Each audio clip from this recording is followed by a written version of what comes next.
In progress.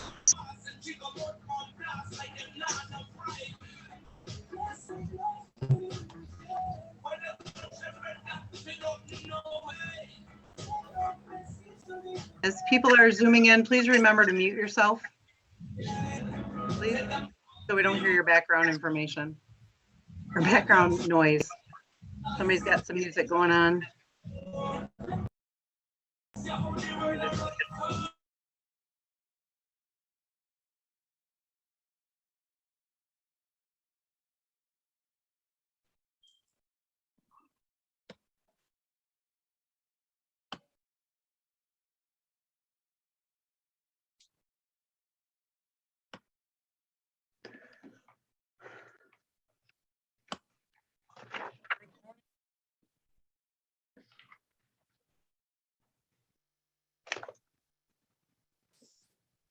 Good evening, everyone. Steve Worcester.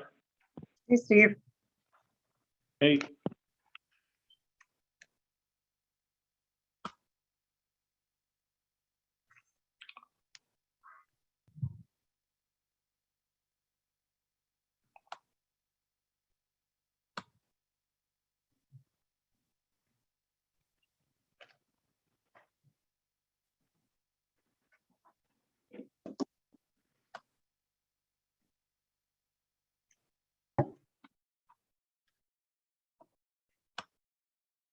Yeah.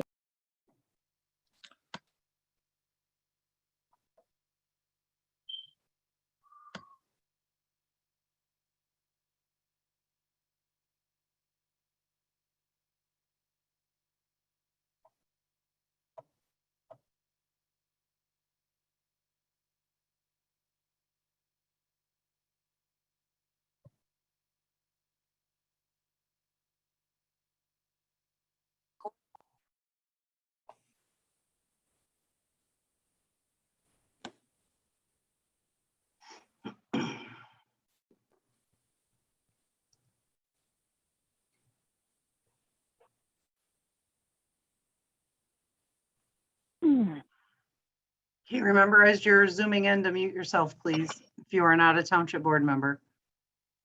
Thank you.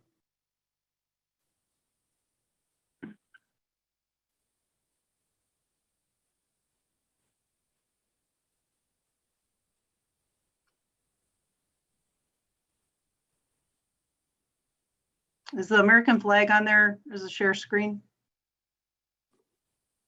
No, I don't see it, Ann. Okay.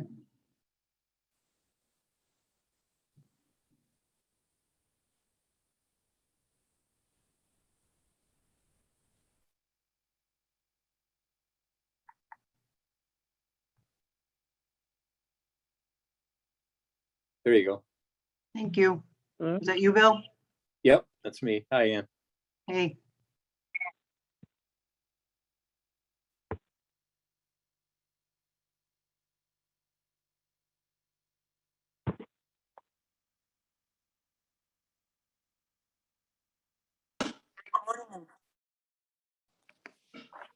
Hello. Hey, hi, Jamie. Hello. Hello.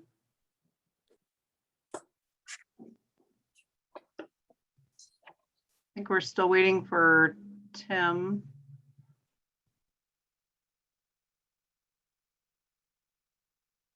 Oh, there he is. Speak of the devil.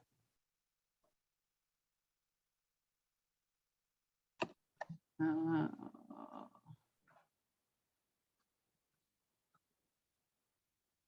and then maybe Jeremy still? I don't think I've seen him yet.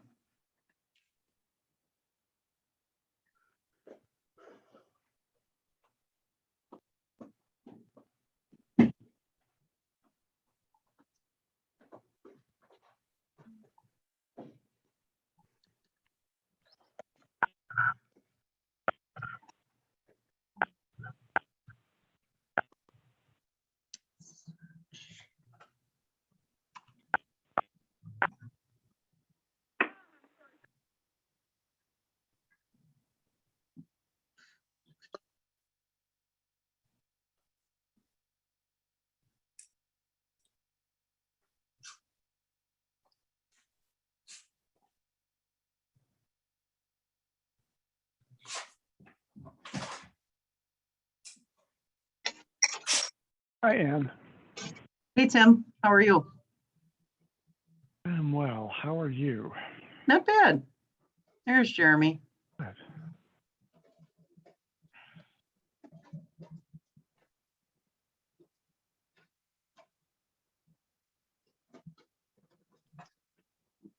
I saw Tammy in. I think that's 7:02.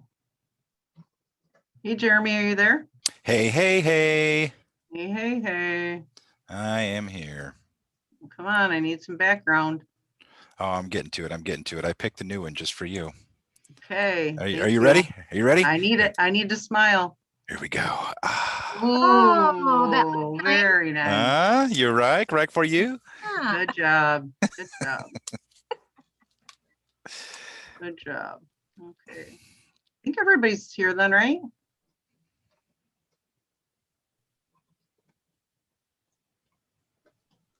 Yep, looks like we got everybody. Okay. Great. Make sure everybody that, everybody does have the ability to unmute themselves, but if you're not a board member, please mute yourself. And if I don't see you muted, then I'll just hit the mute button just so we don't get any background noise until it's time for public comment. And then you can unmute yourself then. Okay, so with that, let's call this regular meeting to order. It's July 12th, 2021 at 7:03. We'll start with the Pledge of Allegiance, please. Right. Guy's an asshole. I Pledge pledge Allegiance to the To the flag flag The flag with the United States of America of America. and to the to the republic republic for which it stands, stands, Stand one nation, one nation, under God, under God, indivisible, indivisible, with liberty and justice for all. Okay. Right, and with that, roll call, please, Josh. Mr. Cummings, Here, Miss McGuire, Here.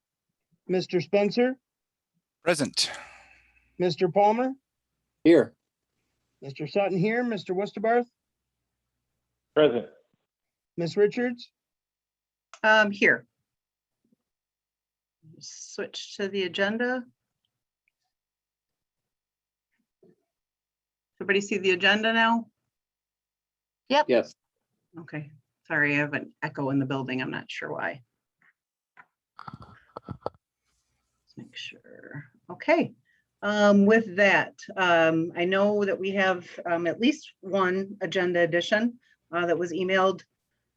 I believe Tammy sent that out yesterday. We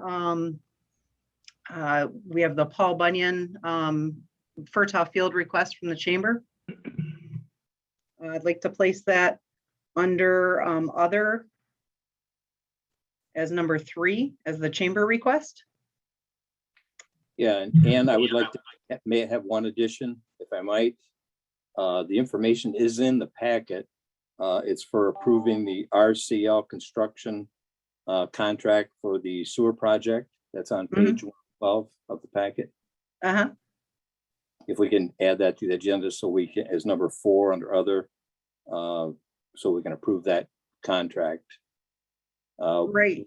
We had to wait until after the capital improvement bond resolution is passed, but I think we should get that lined up. The bid openings were back in April, so. Right, separated. I know that Tammy actually spoke with Rick just a little after 6, and he was planning on addressing that under the, underneath the resolution component, but we probably should separate it out. Yeah, I think so. I'm sorry, I'm getting like an echo in the hallway. Let me just see if somebody can close their door. It's hard to hear.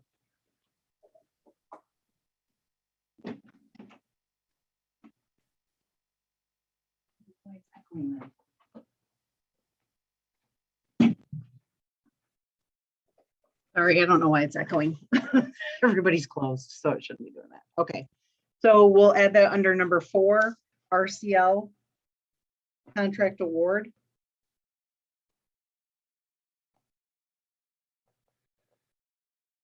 Okay, and then Mr. Westerbarth had emailed about sometime about 20 after 6, I believe, and had 2 items. One of which, I go ahead. have 2 items. One is it's for Rockfest. It's a road closure request. I can explain when we get to that on the agenda. The second item is, I understand we've received an application for the Planning Commission on Wednesday prior to the board packet. I'd like to add that so the board can have the opportunity to know that we have an applicant applied, and I'm trying to understand why it wasn't included in the board packet. Well, it wasn't included in the board packet because we tabled 4 people back in May until we adopted the application process. And I felt it only fair to get all 4 people's responses before forwarding those all on to everybody. So that's why it wasn't in Well, the then board let's packet. put it in informational then, and just so the board has it. Okay, but you're not looking to, I mean, I wasn't trying to hold it from anybody. I was just waiting until everybody's came in. So I'm you're just just wanting- looking for I just want the board to be able to review all the applicants. So the process was followed, and typically in the past, when I was on the board and we had an opening in the next possible board meeting, if the applicant was there, I understand we have a process and the process was followed. So I just would like it included in the board packet so the board can have it to review.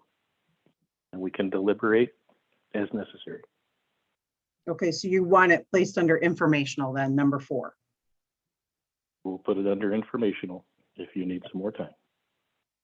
Thank you.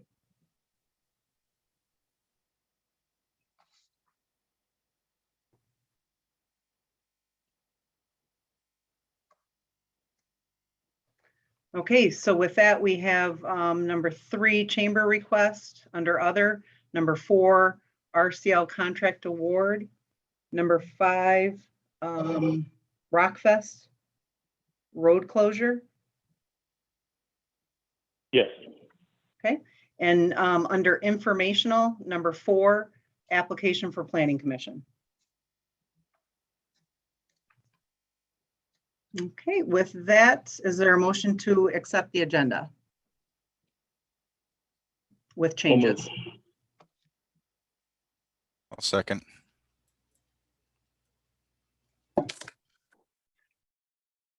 Okay, there's a motion by Mr. Westerbarth, support by Mr. Spencer to adopt the agenda with those changes. Sorry, I just have to, somebody's background. Roll call, please. Mr. Spencer, Yes. Mr. Cummings, Yes. Ms. McGuire, Yes. Mr. Westerbarth, Yes. Mr. Palmer, Yes. Mr. Sutton, yes, Ms. Richards, Yes, motion carried. Next on is the presentation, the invoice cloud presentation. With that, I am going to find, I believe his name is Vince. Vince, are you there? I'm here. Hi, How are you? I'm good, and you? I'm doing well. And thank you for inviting me tonight. I'm happy to answer any questions you and the board and anybody invited has to, let me know what the question is. I'll answer it, and feel free to interrupt me at any time. I promise to be brief. Okay, So am I going to have the ability to show a screen? that's what I was just gonna ask. Do you want me to, I'm gonna make you the host. Okay. The only problem with that is, if anybody comes into the waiting room, you're gonna have to allow them in. Okay, I can have that screen up. I have 3 Okay. monitors, so I just have one open. Okay, all right. So you should be the host now. Excellent. Let me share. This will stop the other screen share. Do you want to continue? Yes.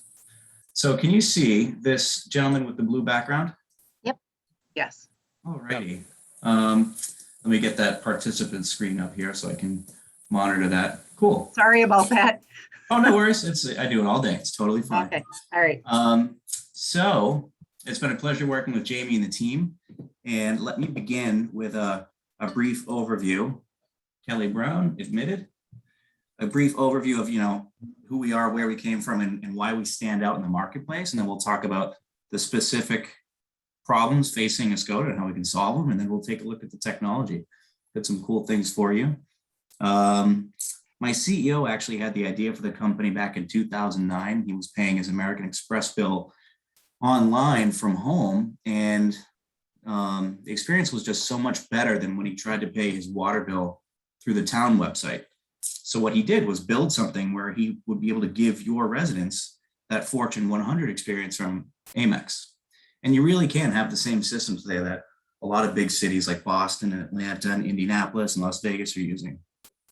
So we went live with 20 customers in 2009. And over the next 12 years, we grew to support more than 2,000 cities and towns in all 50 states. And last year, we handled $17 billion for those municipalities across 84 million little resident payment transactions. And these are our 4 C's. It's our clever little marketing alliteration. And cloud is in our name, Invoice Cloud, because we're the only cloud infrastructure. So we're kind of set up like Netflix in the sense that you never have to download anything or upgrade anything, or there's no downtime, there's no various versions. It just always works. It's always up to date, latest and greatest software and security. And Connect describes our direct real-time integration with BSNA, which is your core billing system that the town uses. And so this eliminates a lot of manual processes for staff. Communicate describes, we have automated payment reminders that go out with built-in links to make payments, which I'll show you, and notifications that go out, like if somebody has a credit card on file and it's going to expire, we'll update everybody automatically. And Convert describes how, letting Mary Ed in. Convert describes how we're laser focused on changing the residents' behavior from paying with cash and checks to doing it online, because we make it literally like as easy and fast as possible for residents to pay you digitally, like however, wherever they want. Letting Jessica in. And we'll also let them sign up for auto pay and paperless and reminders just by like checking off a box, and they can even pay you via text. It's really fancy. I'll show you. So this is all the stuff we can do. We're the only omni-channel solution that's out there because we offer like every possible payment method you could want. And all of these channels, we call them, are directly integrated. So what does that mean? So if you are at home and you remember the bill is due, but your husband's out running an errand and he remembers at the same time, and he calls in the IVR, and IVR is an automated phone system, and makes a payment from his car. And then you log on your laptop at home because you forget the bill is due. Like a second later, you're going to see a zero balance, even though you paid 2 different ways that they are integrated. Let someone else in. And so everybody's going to be reminded that they have a payment due via text at a date and time that they choose. We'll text them. They'll get 3 automated emails, and the emails will stop if they make a payment, or if they make a partial payment, the balance will be updated from like 100 to 50 or whatever. And we can also allow them to set calendar reminders on their phone and their computer. And again, all this stuff is totally automatic. You don't have to lift a finger. And they all feature built-in links to facilitate payment on any device like a phone or a computer without having to download any apps or remember any passwords or like your goldfish's nickname. It's just really fast and easy. And because of that, we're replacing like 30 legacy systems like Point and Pay each month. So like every day, another town is moving over to Invoice Cloud, which is one of the reasons we're on this thing called Listserv, and a lot of towns in Michigan are happy. And I mentioned how, we see 40% of residents in a town on average use the service. So that's like 4 in 10 people. And so after a year, towns usually see twice as many people, 119% increase, pay you digitally versus cash or check in person. And 3 times as many people ask for paperless, which is where they want to bill via email instead of a letter, which you have to pay for. Usually it's like 80 cents. I think you guys are paying 40 cents. You guys are doing really well, but you're still paying 40 cents every time you want to send a letter. So we can get rid of that cost for you. So let's take a look at how it works today, and then we'll take a look at the technology. So right now, because of COVID and everything else, you're not really fully staffed. At the same time, you're fielding a ton of phone calls. You're doing a lot of stuff by hand manually. And there are some residents complaining that the system isn't user-friendly, especially the IVR or the phone system that you have in place today. And so you're not offering paperless today, but we could save you, letting this person in the room, we could save you $2,600 a year in paper and printing and postage if, based on the data that you shared with us. So that's $2,600 a year right there. And then auto pay, where it's like scheduled. Right now you have it available via bank and with like a paper form, an avoided check. So we can do it digitally from somebody's house, and they can also pay with credit cards too if they want. And we process it automatically instead of you doing it manually. And before an auto pay runs, we'll remind people a couple of days before, again, automatically instead of you emailing them manually. And residents can update their own information instead of you having to do it yourself. Because that's just, imagine like all of these people, you have to manage their information. And what if they move and they keep paying, or like they change their bank account? Like, not your problem. We'll take care of it for you. There's also like 150 paper bank checks a month. They take 4 minutes each to process. That's 10 hours of time you could have back to do other stuff. A lot of phone calls. We save towns usually 70% of phone calls, like 2/3, because the system's easy and people don't need to call you. Our IVR system, here's how it works. It's really great. If you call, the system is going to know who you are based on the cell phone number you're calling in from. So it authenticates based on the information already in BSNA. And then if there's a credit card or a bank account stored in BSNA, you can pay with that stored payment method. So it already knows who you are. Your payment method's already stored. You can like click a couple buttons and be gone in like 30 seconds and about your day, instead of typing in numbers and it's not recognizing you and it's like a real pain. And for property owners, we can set it up so that they can pay for multiple invoices at once, be in and out and done. And then tenants can pay their own bills without seeing like their neighbors' bills. It's called multi-customer login. So that's kind of just the unique benefits that would really benefit you guys. And you use BSNA. We partnered with them 2 years ago. We have 100 customers with them. And these are some of them. You might recognize some of these logos. And we work hard to, I mentioned, we're bringing on like a town a day. So we really have it down to a science. We give you this whole dashboard. It shows you step by step exactly what's going on. It takes 6 to 8 weeks. And we write out literally every step. And we do 3 out of 4 of these. So we do 75% of the heavy lifting. And let me show you what the website will actually look like. So you click pay a bill on the website, boom, you're taken to Oscoda's payment website. It's eco-friendly. We're nudging them to make a paperless option. You have all these options available to you. You can pay anything you want. Water bill, tax bill, you know, the kids' baseball team, dog license, whatever. So I'm going to click on utility bill. You can write whatever text you want here, whatever these fields are. And you can do a partial. So I'm going to pull up a guy named Glenn Hillary. I'm just going to type HIL, it pulls them up. I can view the invoice on every screen, the actual invoice, like the way it looks when you mail it.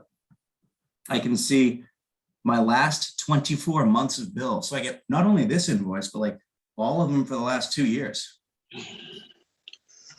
And if I want to set a reminder, what I do when this loads is click remind me. And what remind me is going to do is say, how do you want the reminder? So if I'm on my phone, I can do my phone. I'm on my computer, I can do my computer. Let me do the computer one real quick because I'm on a computer. So if I open it, what's it going to show me? The invoice number, the account number, a link to pay, the date it's due. I want to change when it's due. I just like click change and it'll be done. So I can, within 2 clicks, I'm already reminding myself. Same thing with a text, right? Text me like at night at this number on this date. Done. I mean, the number one reason people don't pay you is because they forget. Like that's by far and away the biggest reason. So we make it really easy. Let me get a reminder.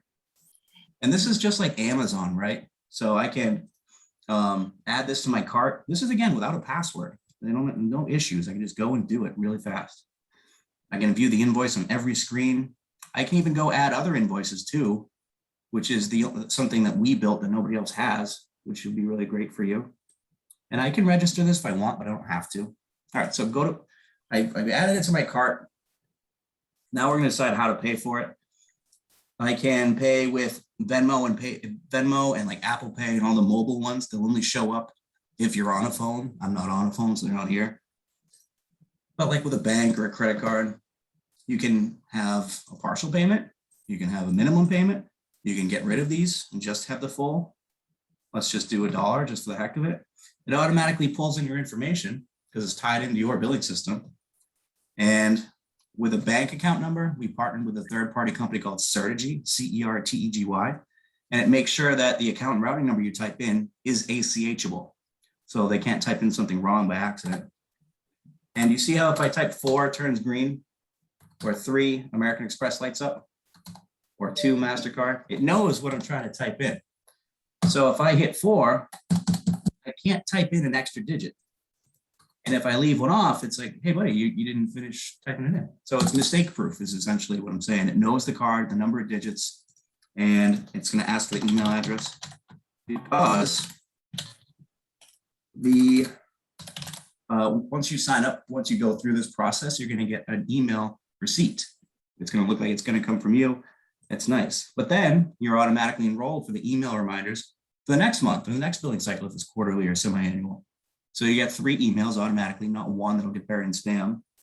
So if I go to the next page and I forget something, it doesn't like delete all of this stuff, which is super annoying. I hate when that happens. So then I'm like, okay, here's the rest of the information. I can go to the next screen. Great. Okay. So if I want to get like a text, pay by text, which is really cool, I'll show you, or auto pay, there's no more form. I don't have to give you a voided check. Like this is what it takes for me to enroll in auto pay. Like one click. It's amazing. I'm already clicking off the terms and conditions, which is going to sign me up for the email reminders. So this kind of feels like I should do it if like I'm a perfectionist. I look for everything to be checked. But also it's like doing me a favor. Like, wow, I don't have to do this again next month. Sure, I'll do it. And paperless is already checked off. Every time this is checked, you save like 40, 50 cents. So this is the whole thing. Like, it's really, really easy.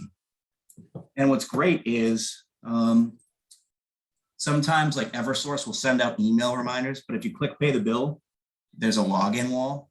So what we do is we'll send a bill and it looks like it's coming from you. And if I pay it, it takes me right to the payment screen. So I get the email from you, I click pay, I see the screen, I go about my business. So like in 2 seconds, your bill's paid. I can even sign up for auto pay or paperless, which means what? I'm never late. You get a predictable revenue stream. You're saving money on postage and I'm happy because it's fast and easy. So it's like a win, win, win, win, win. And that's that. Text to pay. This is really, really cool. So anybody who wants to do this with me, we can do it together. Let me pull this up. So this is the biller side. That's what the residents see. This is what you see.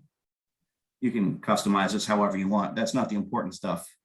There's reconciliation tools and reports and blah, blah, blah. But I want to see a customer. I want to find a girl named Deanna Ada. Okay, there she is. I'm moving fast just because I want to be respectful of everybody's time. I'll slow down if you want, but we're almost done. So there's a person, took 2 seconds to find, got all the stuff. If she wants her husband to get an email too, I just type it in here under courtesy email. Now everybody's on the same page. If someone's like, hey, I never got a bill, you can be like, that's not true. Ma'am, I saw you get the bill. You clicked on it on July 12th. I cannot waive that fee for you. I'm sorry. You can play Big Brother. And here's something cool. If somebody calls in, they're like, hey, I want to make a payment.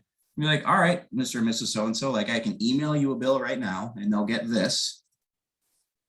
Or I can text you a bill, or you can call the IVR, which takes 2 seconds. But I want to text everyone a bill. Does anybody want to get a bill via text on their phone right now? You can just tell me your cell phone number. I'll send it to you and we'll do it together. It's a really fun exercise. I prefer no bills, thank you. Jamie, do you want one? Sure, send it to me. What is your number? 989 Yep. 305 305? Yep. Okay. 1519. All right. You get a bill. Does anybody else want a bill? There, I got it.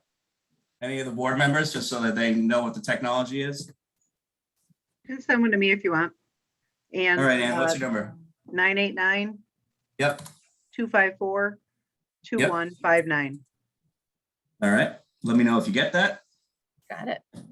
Nice. Anybody else while we're on this? We're gonna wrap up probably in 3-4 minutes. Not paying it. 142.45. Not gonna Holy happen. mackerel, Andy. I know. So That must be an Oscoda water bill. It is. No, it's a if Sabo. you, so what you get is, let me stop sharing my screen for a second. So everybody could just see me. Where is the button for this? It's right here. Can everybody see me on the screen? Yes. Okay. So I got a text that says, here's a bill. And I'll actually show you on the PowerPoint after. But if I hit the button, it's bright. Let me turn the brightness down. It shows you that same website on your phone. And if I hit the blue button, I've never done this before, so forgive me if it looks awkward. If I hit the button, what it'll do is take me to the page. You guys can do this too. And it'll be like just the way it was on the computer. Mhm. So try paying $1, right? Hit pay minimum. And then you can go about it. So the whole thing works exactly the same, just on your phone. It's really fast. It's really easy. And there's actually a cool thing. If you click on card number, you see that field. And right there, it says scan card above the ERT on your keyboard. Nice. If you click scan card, you can actually scan the card and it'll read everything. This is really fancy, right? So now you guys have this. You can show anybody what invoice stub looks like if you want. Oh. And that's the nuts and bolts. Can you see the phone? Yes. Yes. Yeah, so this is what we got. We got a link. It takes you to a mobile optimized website. You don't have to log in. There's no app. You can see your actual invoice via text. And if you have a stored payment balance, a stored payment method, you can pay your balance by typing PAY. I mean, you could type pay to pay your bill. Really cool. So you get 3 emails. They go away if you pay. They update the balance if you make a partial payment. You can set reminders for yourself. It's really easy. Here's one other thing too, like grocery stores will like say, like, do you want to donate 50 cents to breast cancer or whatever? Some towns like want to stay as far away from picking a charity because it makes it look like they don't care about the other charities. Or sometimes they're like, hey, I want to build a library and donate for free books. Whatever you want. If you want this, it's there. But you can turn donations on. You can donate $1 or round up your bill to the nearest dollar. We'll build it in for you. And let's let Rich in. And that's it. That's the whole presentation. I wanted to try and keep it under 30 minutes. So I'm glad I was able to do that. I went really, really fast. So I'm sure I'm skipped some stuff, but I wanted to get you the most important pieces. Are there any questions while we're together that I can answer for you? You mentioned that the system is going to save the payment information for a specific property. How do you save that information when a login is not required? So if you want to save it without logging in, it's attached to, so the portal is a front end to the system, which is in the back end. Mm-hmm. And your information's in the system. So when you go to access your information, you can update the system through the portal. Right. So if I can adding- update information, so I could feasibly go in there and screw with my neighbor's address. But you'd be with- paying his bills. But you If couldn't I change his pay the address. bills, but it says you could update information about the account, if I remember correctly. So you cannot update the information about the account, only the payment methods. I believe so. No one's asked me that before. I can look into it for you. But And I those mean, payment like, right. And those payment methods are stored. So if I store a payment method on there and my neighbor goes in and screws up and gets into my address, they could feasibly pay my bill with my payment method, even though I'm not ready or the money's not in there because there's no login tied to it. It's just an open system. yes and no. You can't take your payment method and pay. I can take your card and pay something else with it. I But I understand, can take my card and pay everybody's bill if you Right. want to. But if you save your card on your account and I log and I go poking around and your address is 408 whatever street and mine is 407 whatever street, and I fat finger it and hit 408 and I click and pay, then it's going to use your payment method to pay your account, even though the bill may or may not have been due, and you may not have the money in that account ready to pay it. So I could feasibly incur a bounce fee on your account if that payment method's stored there and I fat finger it on my end. Is that correct? No, because it's only saved if you if you click set up auto pay. Okay. So then it's saved in the system. But if I pull up the screen, I can share it again if you want. Can I grab the screen back real quick? Oh, sorry. Yep. Oh, no worries. It's totally cool. I was just I trying want to show to, how we avoid that problem because that's important. yeah, I was just trying to be able to let people in if they were there. Okay, it's back to you. We're trying to avoid that getting screwed up because obviously it's sensitive. So if I add this to my checkout cart, it's just like Amazon, right? Proceed to payment, credit card. Now, even though, see, this doesn't get pulled in. And let's say I type it in, right?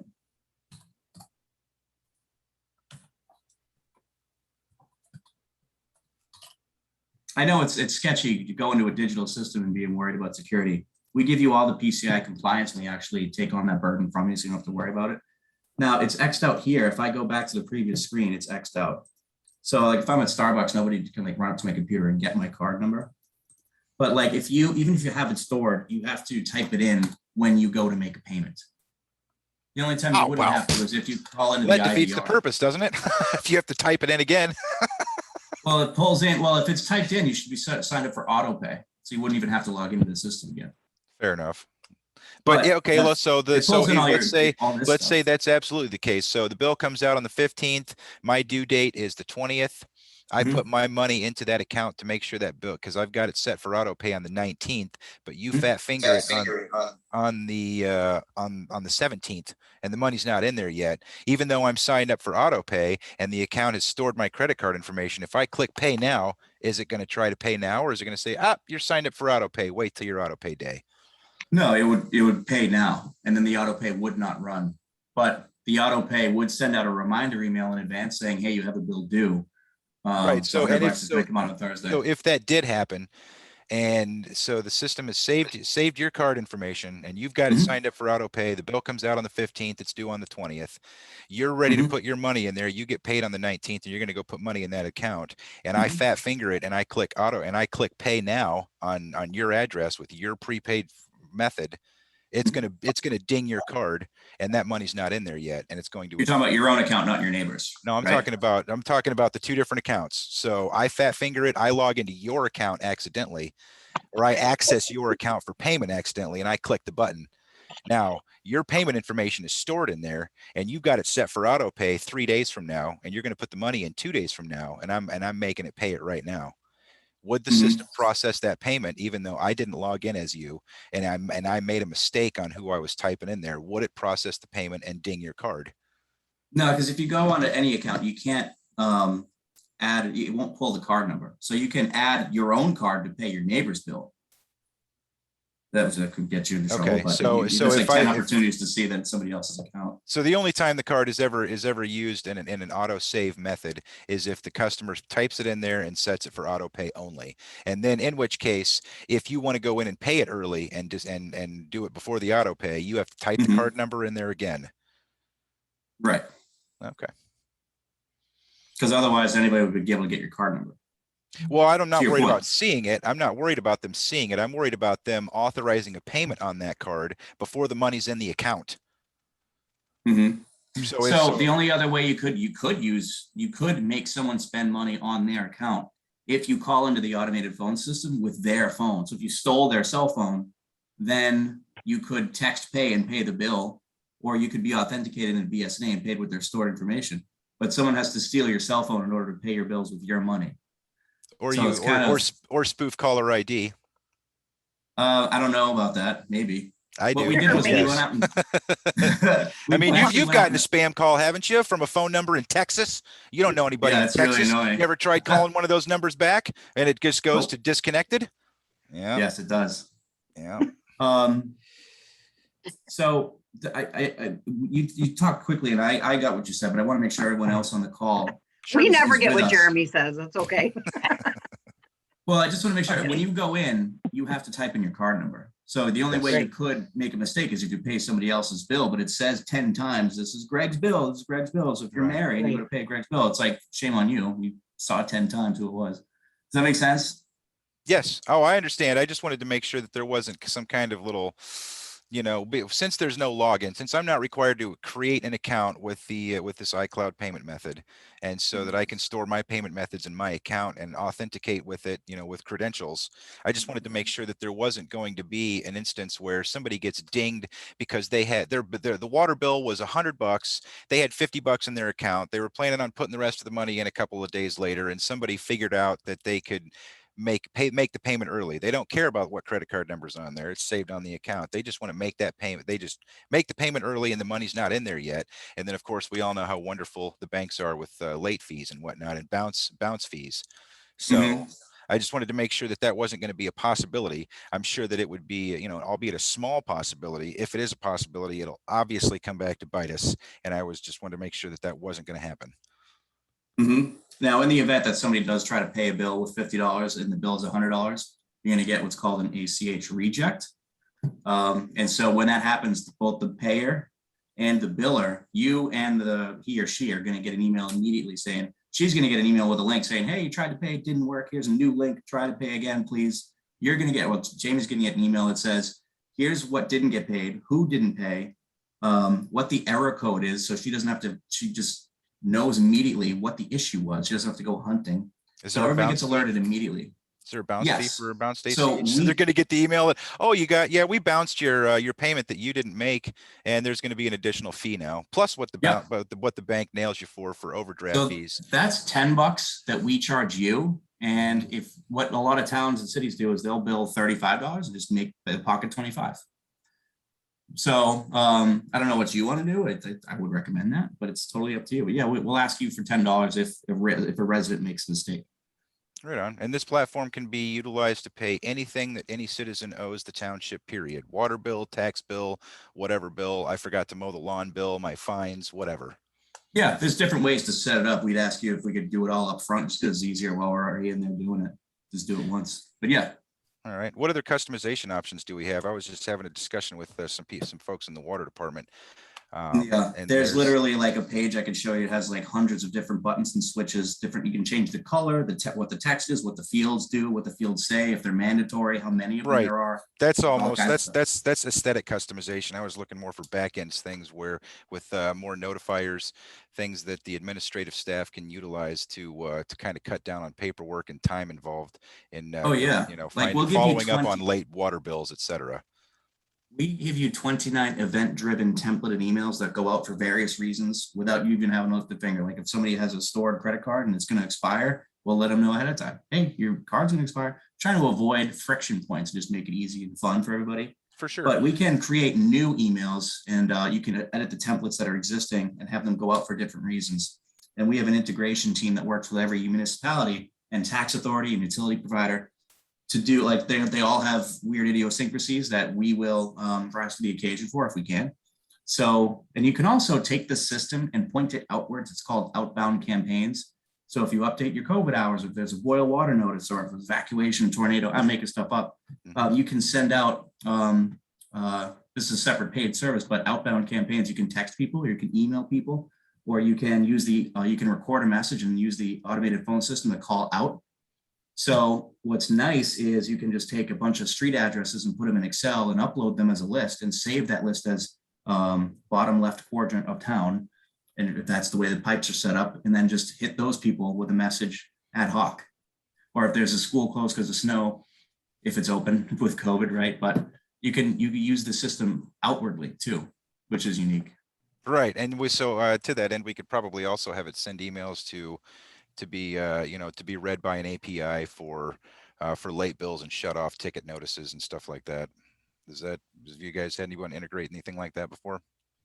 So you have BSNA, and BSNA has these things called modules, and they have modules for water and tax and permits.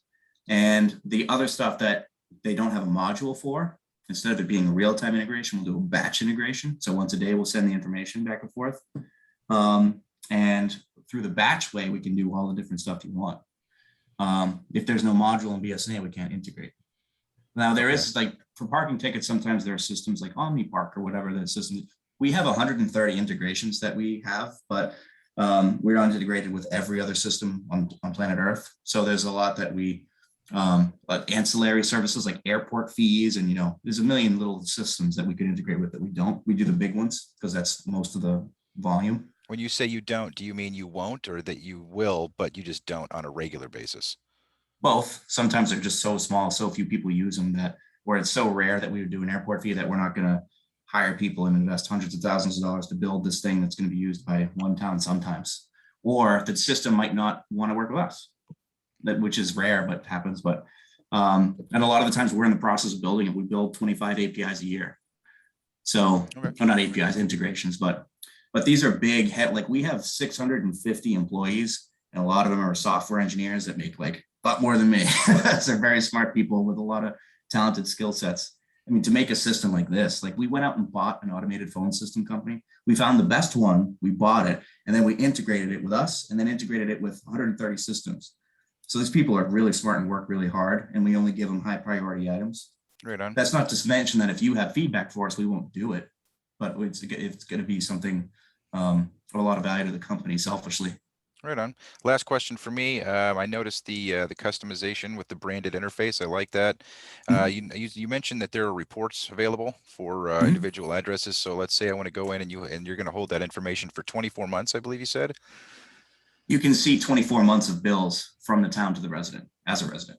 Yes. So is that only the ability to see the bill, or do we get to generate reports based on, or to see yearly water usage as a resident? Because I think that would be beneficial to residents.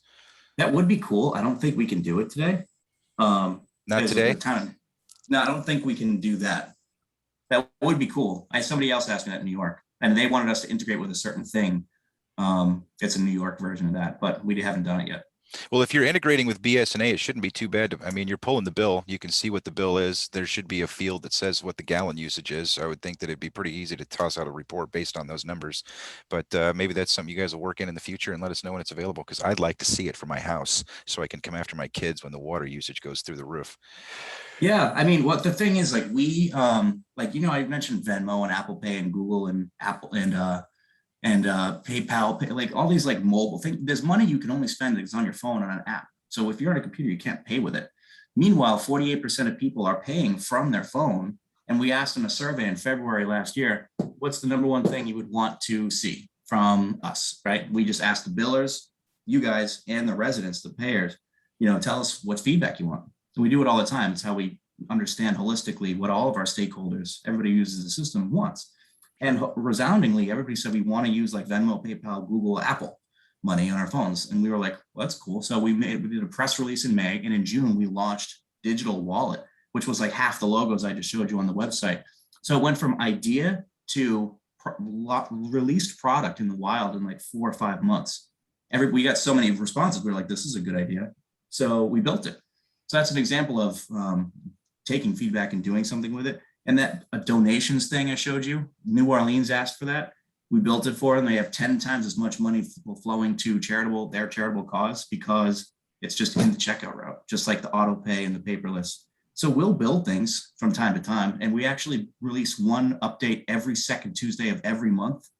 And I can show you a screenshot of what the system looked like in 2013. It looked like Windows 95 compared to what it looks like now, because we're always releasing new stuff. So there's actually in the biller portal a little yellow gift box icon you can click on that will show you what's coming up. So we're always releasing updates. And I mentioned Netflix before. Like, you've used it before, right?